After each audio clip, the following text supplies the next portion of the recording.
سرکار دو عالم صلی اللہ علیہ وسلم نے فرمایا کہ قیامت سے پہلے ایک ایسا فتنوں کا دور آئے گا کہ ہر گھر سے، ہر جگہ سے، ہر معاشرے میں ہر جگہ فتنہ نکلے گا. پتہ ہی نہ آپ گھر میں بیٹھے آپ کے گھر سے فتنہ نکلے گا، آپ دوستوں میں بیٹھیں گے آپ کے دوستوں سے فتنہ نکلے گا، آپ مسجد میں بیٹھیں گے مسجد سے فتنہ نکلے گا. ایک عجیب و غریب قسم کی کیفیات نبی پاک نے علامات بیان کر. پھر حضور نے ان کی نشاندہی فرمائی. حضور نے فرمایا کہ سب سے پہلی جو علامات ہوں گی کہ لوگ جو ہے وہ کیا کریں گے. اللہ کے حبیب علیہ الصلوۃ والسلام نے فرمایا کہ جو آدمی جیسے ابھی اب ذکر ہو رہا تھا جنگ بدر کے اندر مسلمانوں کو جو ہے وہ جب فتح ہوئی تو بہت سارا مال ملا، اور اسی طریقے سے جنگ احد کے اندر اور دیگر غزوات کے اندر جو جنگ کے دوران جو دشمن بھاگ جائے اور جو مال چھوڑ کر چلا جائے اس مال کو مال غنیمت کہتے ہیں. کیا کہتے ہیں؟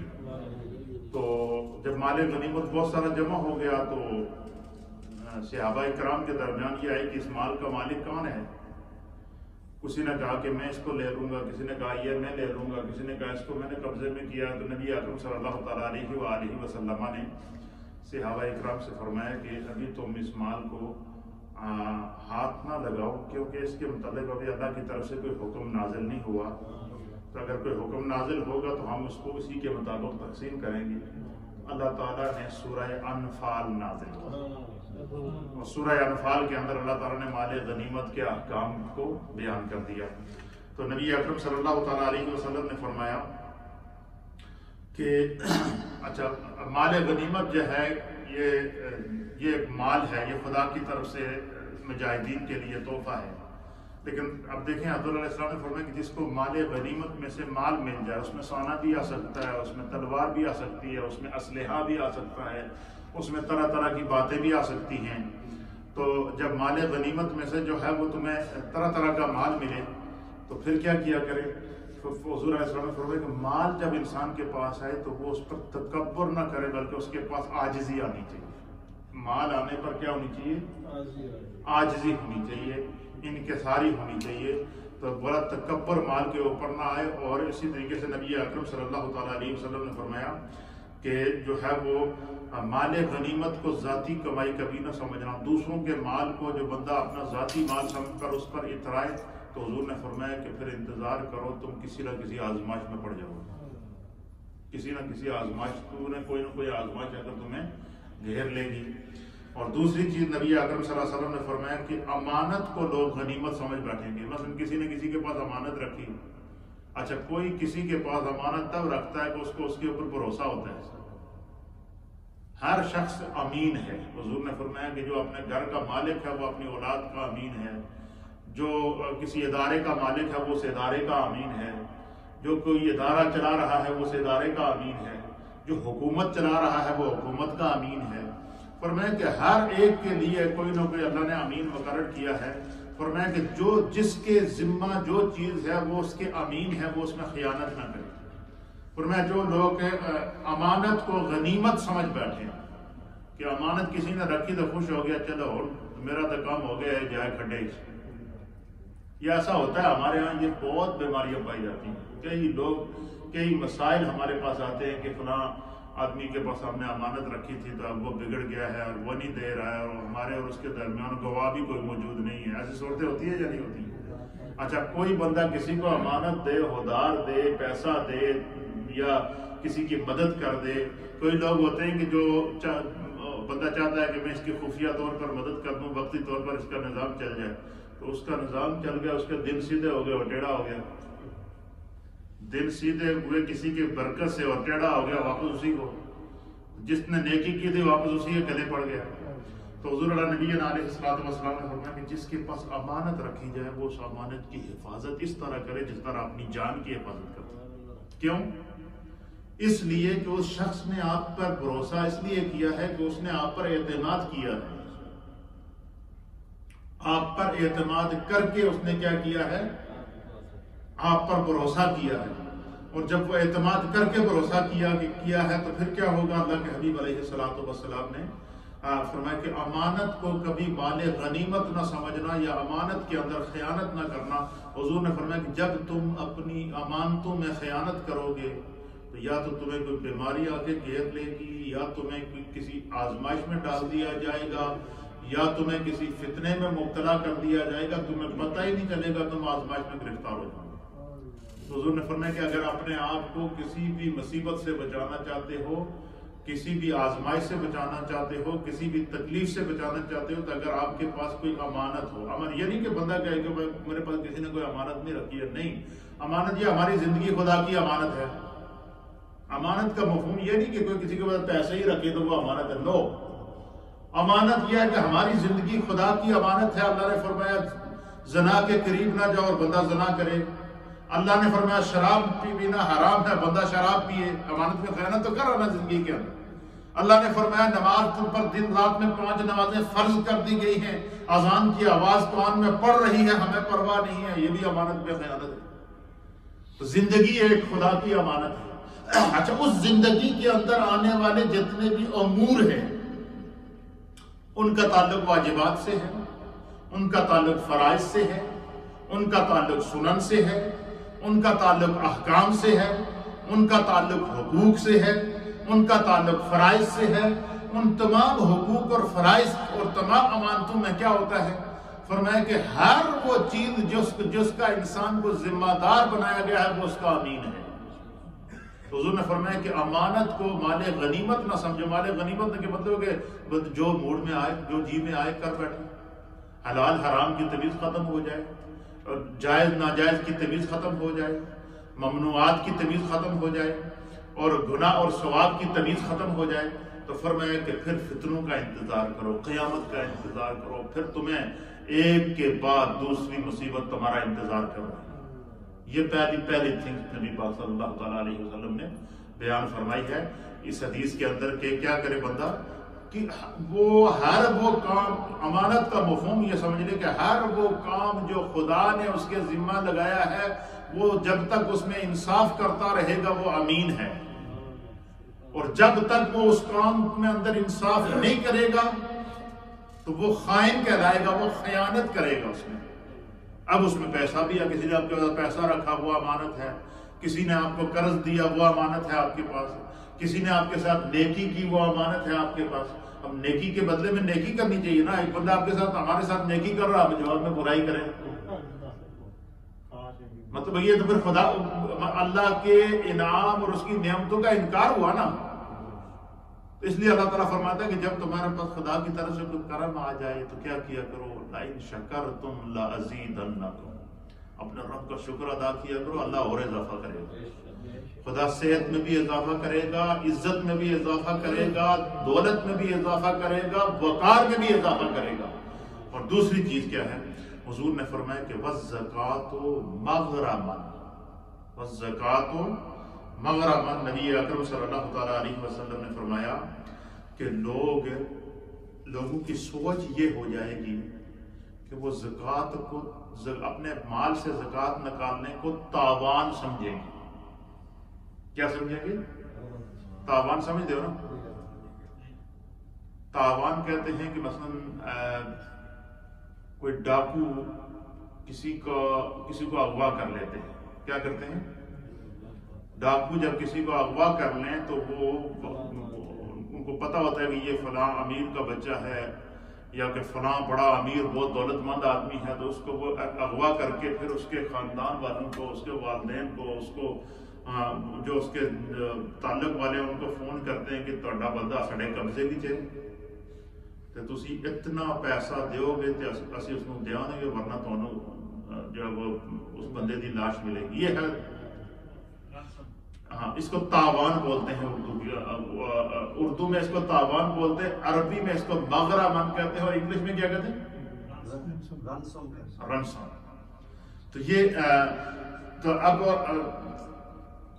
لوگوں کی سوچ یہ ہو جائے کہ اللہ تعالیٰ نے، اچھا بندہ یہ نہیں سوچتا کہ اس رب نے مجھے اتنا پیسہ دیا ہے، مال دیا ہے، دولت دی ہے، عزت دی ہے، کاروبار دیا ہے، نوکری دی ہے، کسی کا محتاج نہیں کیا ہے، اب اللہ مجھے یہ چاہتا ہے کہ پورا سال تو بے حساب میں تمہیں رزق دیتا رہا. کتنا؟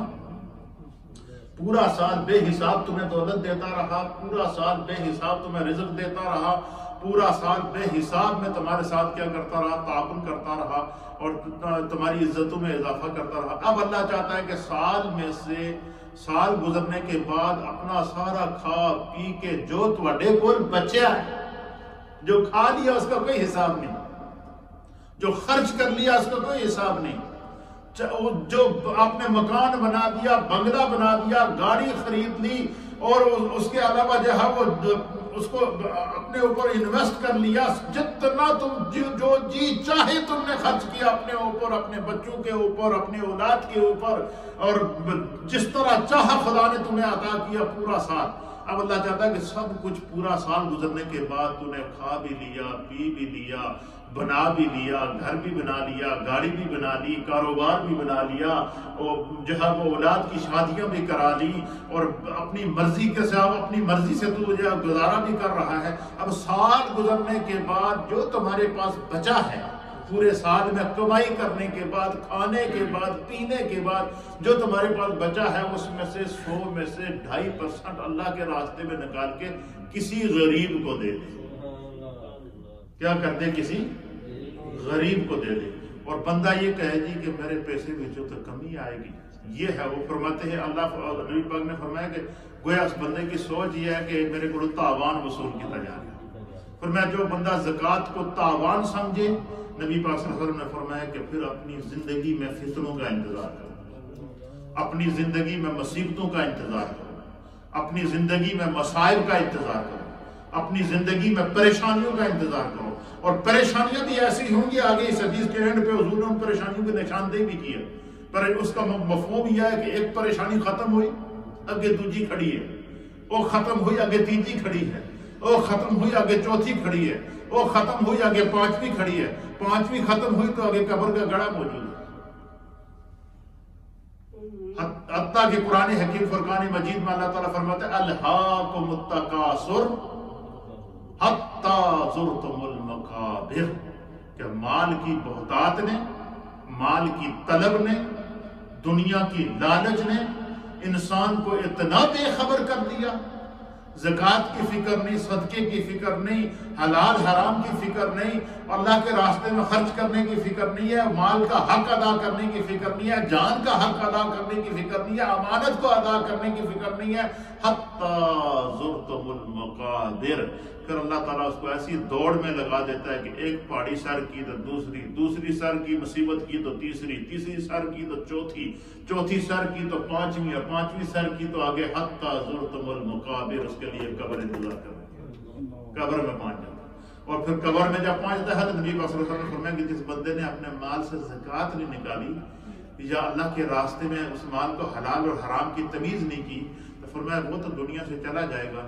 اور قرآن کریم میں اللہ تعالیٰ سورہ توبہ کے اندر فرماتا ہے کہ پھر اللہ تعالیٰ اس کے مال کو تپا کر، اور وہ اس سونے اور چاندی کو تپا کر، مال کو تپا کر، اس کی پیٹھوں کو، اس کی پشتوں کو، اس کے دائیں اور بائیں کو داغا جائے گا. اور وہ داغ بھی کس طرح ہوگا کہ وہ جہنم کی آگ کا داغ ہوگا.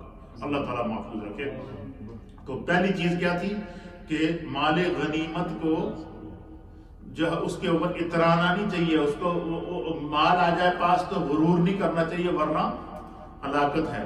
اور دوسری چیز کیا ہے کہ اگر مال اللہ نے دیا تو اس میں سے زکوٰۃ نکالے، زکوٰۃ کو تاوان نہ سمجھے. اور تیسری چیز یہ ہے، نبی اکرم صلی اللہ علیہ وسلم نے فرمایا کہ وَتُعَلِّمُوا لِغَيْرِ الدِّينِ، کہ بندہ دین کی تعلیم اس واسطے حاصل کرے کہ میں جناب علی دین کو تجارت بناؤں گا، اور میں وہ بھی اپنی ہلاکت کا انتظار کروں. اور چوتھی چیز کیا، نبی اکرم صلی اللہ تعالیٰ علیہ وسلم نے فرمایا یہ جو چوتھی چیز ہے یہ ہمارے معاشرے میں ہر گھر میں پائی جاتی ہے، اور اس پہ غور کریں. میری مائیں بہنیں جو سن رہی ہیں وہ بھی غور کریں، اور جو نوجوان یہاں موجود ہیں اور جو سوشل میڈیا کے ذریعے مجھے دیکھ رہے ہیں وہ سنیں. چوتھی چیز کیا ہے، حضور علیہ السلام نے فرمایا کہ اطاع رجل امرأتہ وعق امہ. حضور نے فرمایا کہ سب سے بدبخت شخص وہ ہے جو اپنی بیوی کی تو اطاعت کرتا ہے اور اپنی ماں کی نافرمانی کرتا ہے. اپنی ماں کو دھکے دیتا ہے، اپنی ماں کو اپنے گھر سے نکالتا ہے اور اپنی ماں کے ساتھ بدتمیزی کرتا ہے۔ حضور نے فرمایا سب سے بدبخت شخص وہ ہے کہ اپنی بیوی کی اطاعت تو کرتا ہے، وَعَقَّ أُمَّهُ، اور اپنی ماں کو عاق کر دیتا ہے۔ ایسا ہوتا ہے نہیں جیسے آج کل کا نوجوان اور جب شادی کرتا ہے تو سب سے پہلے کہتا ہے جی کہ ماں امی ابا بڈھے ہو گئے، انہوں نے کو جان چھڑاؤ۔ یہ سوچ ہمارے معاشرے میں پائی جاتی ہے، وہ ہے تو سچ لیکن کڑوا ہے۔ اور آج سے 1400 سال پہلے اللہ کے حبیب علیہ السلام اس کی نشاندہی کر گئے ہیں کہ وہ شخص بدبخت ہے۔ حضور نے فرمایا کہ جو اپنی بیوی کی تو اطاعت کرتا ہے اور اپنی ماں کو ناراض کرتا ہے، دکھ پہنچاتا ہے، تکلیف دیتا ہے، عاق کرتا ہے، الگ کر دیتا ہے، اور یہ کہتا ہے کہ میرے ماں باپ مجھ پہ بوجھ بنے ہوئے ہیں۔ اور اسی سوچ نے ہمارے معاشرے کے اندر کیا اولڈ ہوم بنائے یا نہیں بنائے؟ بنے ہیں یا نہیں؟ یہ ہمارے پاس مثال موجود ہے یا نہیں ہے؟ اولڈ ہوم بنے ہیں کہ جی جب بچے جب وہ ماں باپ جنہوں نے ان کو پیدا کیا، وہ ماں باپ جب وہ معذور تھے، کھا پی نہیں سکتے تھے، ان کے منہ میں لقمہ دیا، اور جیسے ہی شادی کی اور جناب بیوی نے کہا سب سے پہلے اپنی ماں کو الگ ہو، اپنی ماں کے ساتھ بات نہ کر، اپنی ماں کے ساتھ جو ہے وہ ماں کی خدمت نہ کر۔ اور جو عورت جو ہے وہ گھر کے ماحول کو اچھا رکھتی ہے وہی عورت پھر ماں کا درجہ پاتی ہے۔ اور یہ میں نے پچھلے تقریباً 2-3 جمعے پہلے بھی بیان کیا تھا حضرت سیدہ فاطمہ الزہرا کے موقع کے اوپر، کہ جب ہم اپنی کسی بچی کو الوداع کرتے ہیں، شادی کرتے ہیں، تو اس کو کیا کرتے ہیں؟ پالکی میں ڈالتے ہیں۔ پالکی میں ڈال کے اس کو کندھوں پر اٹھا کر جا کر دوسرے گھر میں کیوں چھوڑتے ہیں؟ اس کی وجہ کیا ہوتی ہے؟ گویا یہ اعلان ہوتا ہے اب یہ پہلے بیٹی تھی، پہلے کیا تھی؟ بیٹی تھی، اب خدا نے اس کا گریڈ اپ کیا ہے۔ اب اللہ نے اس عورت کا گریڈ کیا کیا ہے؟ اپ کیا۔ اب یہ بیٹی سے ماں بننے جا رہے ہیں، اب بیٹی سے ماں کا درجہ پانے جا رہی ہے، اس لیے اس کو کندھوں پر اٹھا کر جا کر شوہر کے گھر میں چھوڑ کر آتی ہے۔ تو عورت جب شادی کرتی ہے، نوجوان بچیاں جب شادی کر کے ایک گھر سے دوسرے گھر میں جاتی ہیں تو خدا ان کے درجے میں اضافہ کرتا ہے، اللہ ان کا مقام بڑھا دیتا ہے۔ کیا؟ بیٹی سے ماں کے درجے میں داخل کرتا ہے، اور ماں کے درجے میں جب عورت داخل ہوتی ہے تو حضور نے فرمایا کہ الجنت تحت اقدام الامہات، کہ جنت کو خدا نے ماں کے قدموں کے نیچے رکھا ہے۔ اور حضور نے فرمایا کہ باپ جو ہے یہ جنت کا دروازہ ہے، اور ماں کے قدموں کے نیچے جنت ہے۔ اب جب شادی ہوتی ہے تو سب سے پہلا وار وہ بچہ جس کو ماں نے پالا ہے، کھلایا ہے، پلایا ہے، وہ سب سے پہلا وار، سب سے پہلے آنکھیں اگر اپنی ماں کو دیکھا ہے تو حضور علیہ السلام نے فرمایا کہ وہ شخص بدبخت ہے۔ ہاں، بیوی کے حقوق مقرر کیے ہیں، ماں کے حقوق مقرر کیے ہیں، باپ کے حقوق مقرر کیے ہیں، وہ کسی کے حق میں حق تلفی نہ کرے، ہر ایک کو، اور ہر وہ عورت جو ایک گھر سے دوسرے گھر میں جائے تو وہ یہ سمجھے کہ میں پہلے اس گھر کی بیٹی تھی، اب مجھے اس گھر کی بیٹی اللہ نے بنایا۔ جب ہماری بچیوں کی یہ سوچ آ جائے گی کہ میں پہلے اس گھر کی بیٹی تھی جس میں پیدا ہوئی ہوں، اب خدا نے میرا مرتبہ بڑھا کر ایک تو مجھے ماں کا مرتبہ عطا فرمایا ہے، دوسرا خدا نے مجھے ایک گھر سے دوسرے گھر کی بیٹی بنایا ہے، جس طرح میں اپنے گھر میں بیٹی تھی اس طرح میں اس گھر کے اندر بھی بیٹی بن کے رہوں گی۔ زندگی میں اس گھر میں کبھی بے سکونی نہیں ہوتی۔ ہم نے تو نہیں دیکھی، آپ سارے بڑے بڑے بزرگ تجربہ کار لوگ موجود ہیں، اس لیے جو ہماری بچیاں شادی کر کے دوسرے گھر کے اندر جائیں تو وہ ایسا بیلنس رکھیں، ایسی محبت دیں وہاں جا کر کہ جو ہے وہ اس گھر کے اندر جائے۔ تو نبی پاک صلی اللہ علیہ وسلم، یہ تو میں تشریح کے اندر آگے نکل گیا، حضور نے فرمایا کہ جو شخص بیوی کی اطاعت کرتا ہے اور ماں کو دکھ پہنچاتا ہے، ماں کو تکلیف پہنچاتا ہے، ماں کو عاق کر دیتا ہے، فرمایا وہ انتظار کرے، یا تو اس کو بیماری آئے گی، یا اس کو کوئی معذوری آئے گی، یا اس کو ایسی مصیبت میں ڈال دیا جائے گا، ایسی پریشانی میں ڈال دیا جائے گا کہ فرمایا کہ وہ پھر ایک مصیبت نکلے گی دوسری آ جائے گی۔ آپ مجھے بتائیں نا، یہ کورونا وائرس کیا کبھی نام سنا تھا آپ لوگوں نے؟ اچھا، یہ شوگر، بلڈ پریشر کبھی آپ لوگوں نے نام اس سے پہلے سنا تھا؟ اچھا، یہ اس قسم کی جو نئی نئی بیماریاں آ رہی ہیں جن کے نام جو ہے وہ پہلے کبھی ہم لوگوں نے نہیں سنے تھے. یہ کیا ہے؟ یہ جو ہمارے معاشرے کے اندر پائی جانے والی اجتماعی کمزوریاں ہیں، یہ ان آزمائشوں کے اندر گرفت ہے. اس لیے یہ نبی پاک صلی اللہ علیہ وسلم نے اس حدیث کے اندر ہر چیز کی نشاندہی کر دی. تیسری چیز اور چوتھی چیز، یہ بھی ہمارے معاشرے میں ہر گھر میں پائی جاتی ہے. حضور علیہ السلام نے فرمایا کہ سب سے بدبخت شخص وہ ہے ادنا صدیقہ و اقصی اباہ. دوستوں کا تو خیال رکھے، اپنے معذور اور بزرگ باپ کا خیال نہ رکھے. دوستوں میں بیٹھے، دوستوں کو کہے کہ تمہیں پارٹی کراؤں گا، دوستوں کو لے کر جائے تمہیں ہوٹل پہ کھانا کھلاؤں گا، پیو کر بھوکا پہ ہے.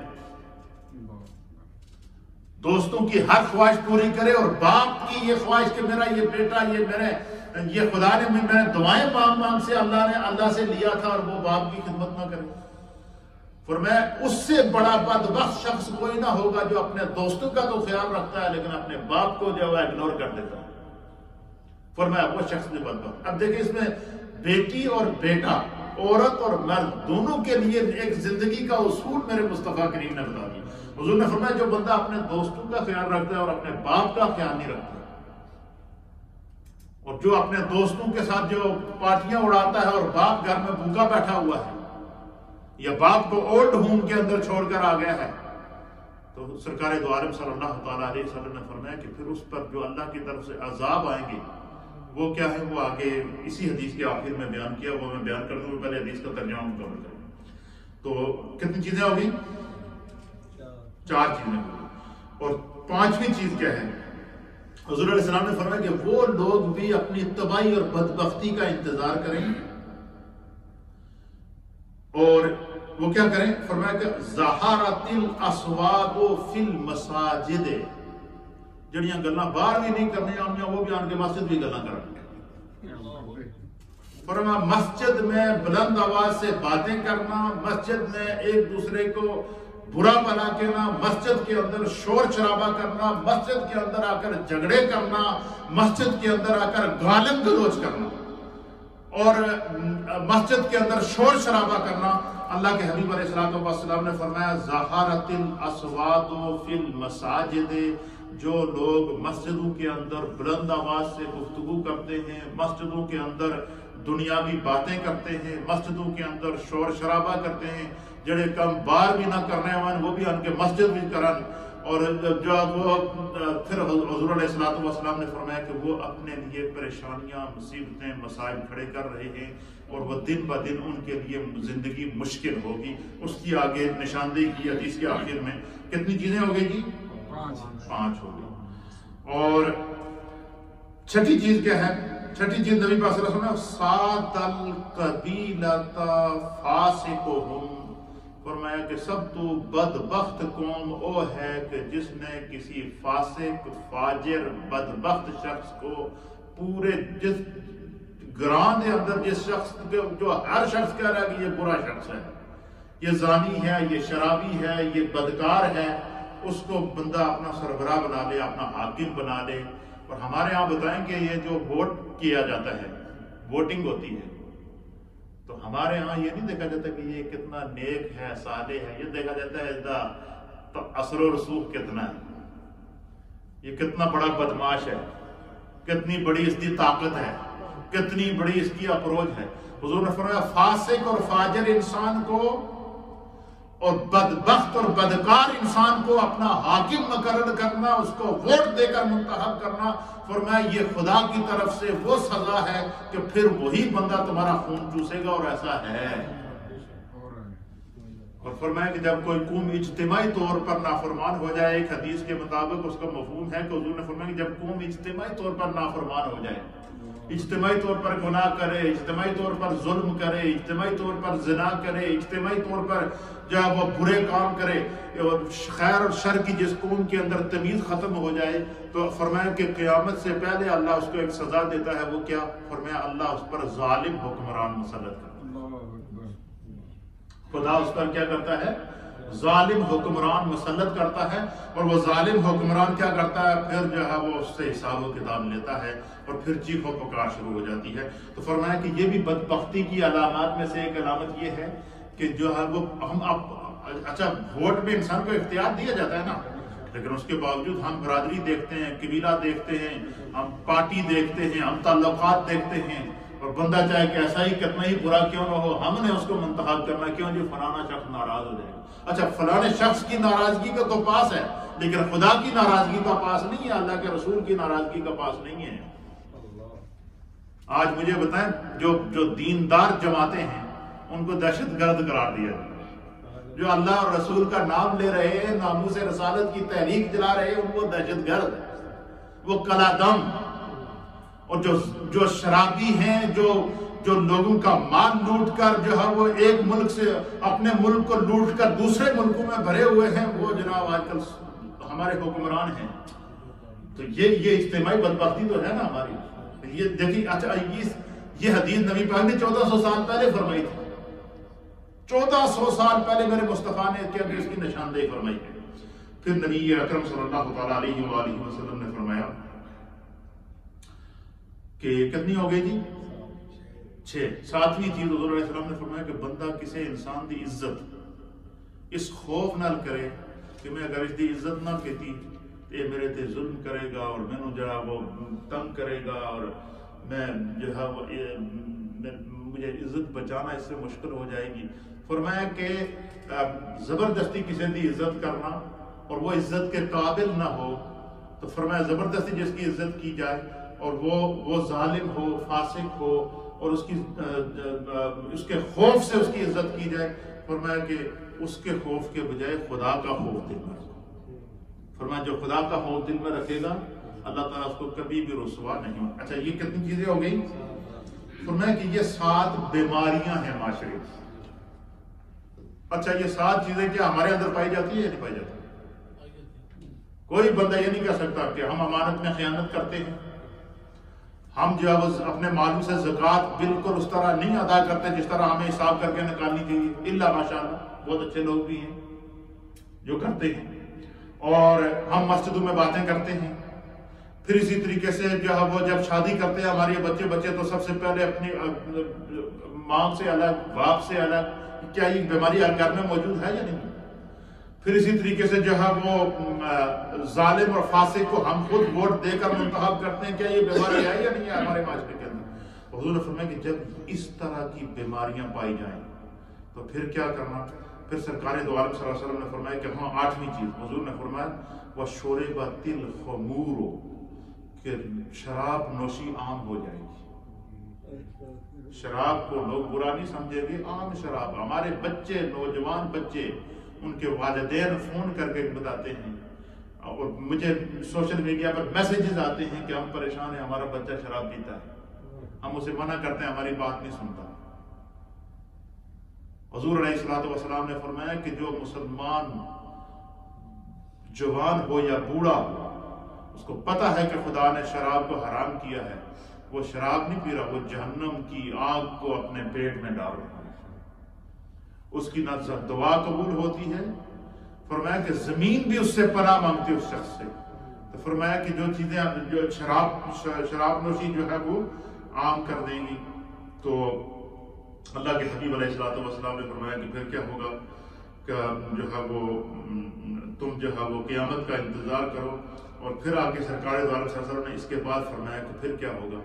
پھر فرمایا کہ جب یہ بیماریاں معاشرے میں پائی جائیں، یہ کمزوریاں معاشرے میں پائی جائیں، تو پھر کیا فرمایا؟ حضور نے فرمایا کہ پھر کیا کرو؟ پھر فرمایا کہ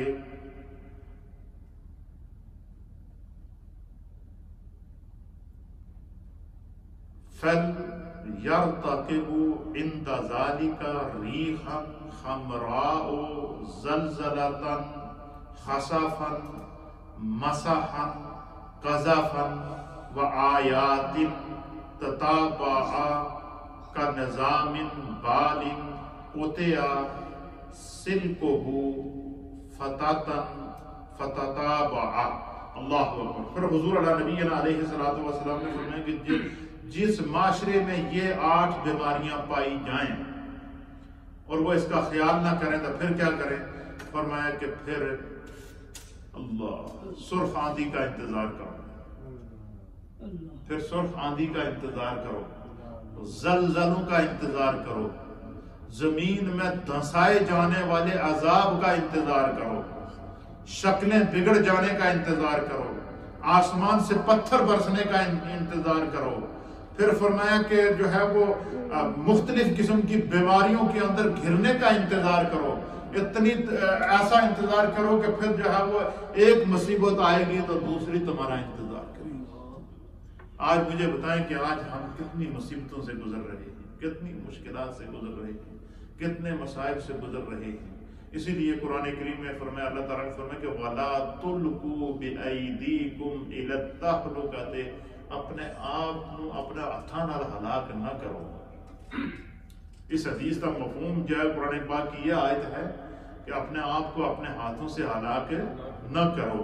اس لیے جب اجتماعی طور پر گناہ عام ہو جائے، اجتماعی طور پر عریانی عام ہو جائے، اجتماعی طور پر فحاشی عام ہو جائے، اجتماعی طور پر ظلم عام ہو جائے، اجتماعی طور پر امانتوں میں خیانتیں شروع ہو جائیں، تو پھر کیا ہوتا ہے؟ پھر نبی پاک صلی اللہ تعالیٰ علیہ وآلہ وسلم نے فرمایا تو پھر قیامت کا انتظار کرو،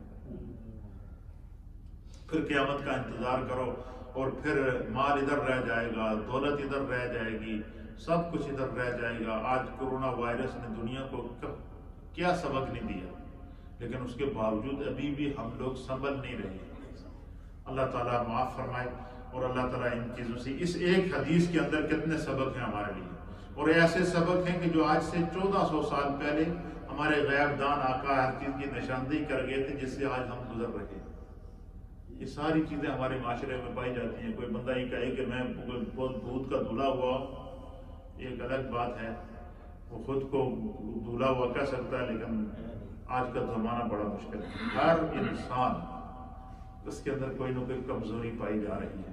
اس لیے اپنے آپ پر ہم میں سے ہر ایک کو غور کرنے کی ضرورت ہے۔ اللہ تعالیٰ کرم بھی فرما رہا ہے، رمضان دیا، عشرہ رحمت دیا، عشرہ مغفرت دیا، ہر گھر میں آج افطاری کی مجلسیں سجی ہیں، ہر گھر میں نور ہے، نکہت ہے، تعلیم قرآن ہے، اور صبر ہے، اور استقامت ہے، اللہ کی طرف سے نعمتوں کی فراوانی ہے۔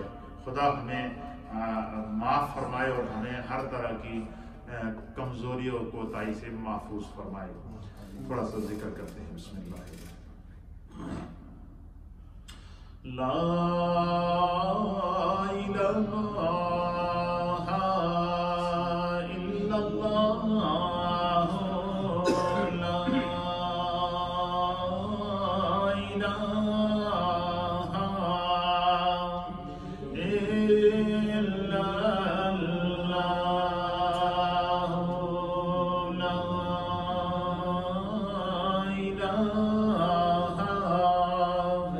الا اللہ